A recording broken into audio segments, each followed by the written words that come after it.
2020 жылдың 1 мамырында Өзбекстан Республикасы Сырдария облысындағы Сардоба су қоймасының бөгеті бұзылып, орталық бетпақталы коллекторынан тасыған су Мақтаарал ауданының 6000-нан астам тұрғыны бар 5 елді мекенін су басты. Салдарынан 1030 тұрғын үй, 3 мектеп, 5 балабақша, 4 денсаулық сақтау, 10 сауда нысандары, автомобиль жолдары, 1 көпір, 5889,9 гектар егістік, 147 бас ауыл шаруашылығы жануарлары мен жайылым жерлер су астында қалды. 386 жеке тұрғын үйдің құрылысы жүргізілді. Осылайша бір ғана Сардоба су қоймасының қауіпсіздігі 30 миллиард теңгеден астам шығынға алып келді. Осы орайда Түркістан облысында су қауіпсіздігін қамтамасыз ету, тиімді пайдалану үшін шұғыл түрде Шардара ауданында Шардара су қоймасының оң жақ жағалауынан өтімдігі 1500 метр куб секундына болатын апатты су қашықтығы салу қажет. Түркістан облысында ірі су нысандарының құрылысы жүргізілуде.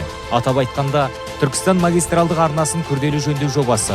Жоба құны 14,9 миллиард теңге. Ұзындығы 59 шақырым бетонмен қапталады. Нәтижесінде 60 миллион метр куб су үнемделеді. Және қала аумағында 8 шақырым каналдың ұзындығы абаттандырылып, демалыс аймағы, веложолдар салынатын болады. Бүгінгі таңда каналдың 14 шақырым бетондалып, биылғы жылдың өзінде 11 миллион метр куб ағын су үнемделді. Сыйымдылығы 18 миллион метр куб Кеңсай Қосқорған 2 су қоймасын салу жобасы. Жоба құны 5,7 миллиард теңге. Нәтижесінде жылына 34 миллион метр куб ағын су жиналады. Бүгінгі таңда үлкен бөгет құрылысы 12 метр биіктікке көтерілді. Шағын бөгет және дренаж призмасы толығымен салынды. Қосымша 34,7 миллион метр куб ағын су беретін 134 дана тік ұңғымаларды қайта қалпына келтіру жобасы. Жоба құны 2,7 миллиард теңге. Бүгінгі таңда 42 дана тік ұңғыманы қалпына келтіру толықтай аяқталып, 840 гектар жердің сумен қамтамасыз етуі жақсарды. Арыс Түркістан магистралдық арнасын толықтыру үшін Сырдария өзенінен машиналық арна салу жобасы. Нәтижесінде Түркістан магистралды каналына жылына қосымша 80 миллион метр куб ағын су жеткізілетін болады.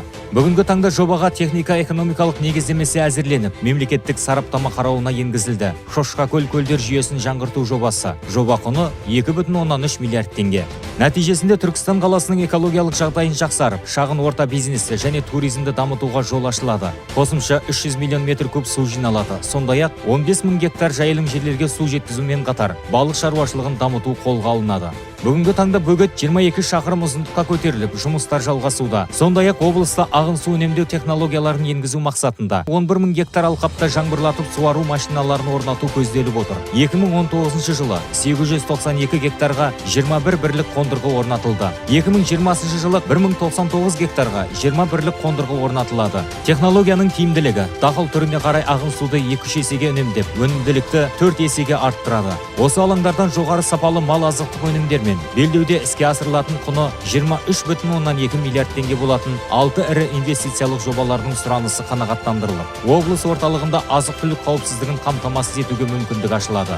Бұдан бөлек мемлекет басшысының суармалы жерлердің көлемін 2 есеге ұлғайту тапсырмасына байланысты келесі жобаларды жүзеге асыру ұсынылады. Шардара ауданындағы Жаушықұм алқабында су тартқышпен сорғы станциясын реконструкциялау жобасы. Жоба құны 11,8 миллиард теңге. Нәтижесінде 12,2 мың гектар суармалы жер жаңадан қосылады. Жылына 50 мың тонна балық өнімдері, 2 мың тонна балық ұнтағы және 350 мың тонна жылыжай өнімдері өндіріліп, жыл сайын орта есеппен 110 миллиард теңге ауыл шаруашылығы өнімдері алынады. Жобалық сметалық құжаттамасы дайын. Арыс қаласындағы Қожатоғай массивін игеру жобасы. Жоба құны 21,2 миллиард теңге. Нәтижесінде 25 мың гектар суармалы жер жаңадан қосылып, жылына орта есеппен 18,1 миллиард теңге өнімі алынады. Қызылқұм магистралды каналының 3-4 кезеңінің құрылысы жобасы. Нәтижесінде 60 мың гектар суармалы жер жаңадан қосылып, жылына орта есеппен 47,4 миллиард теңге өнімі алынады.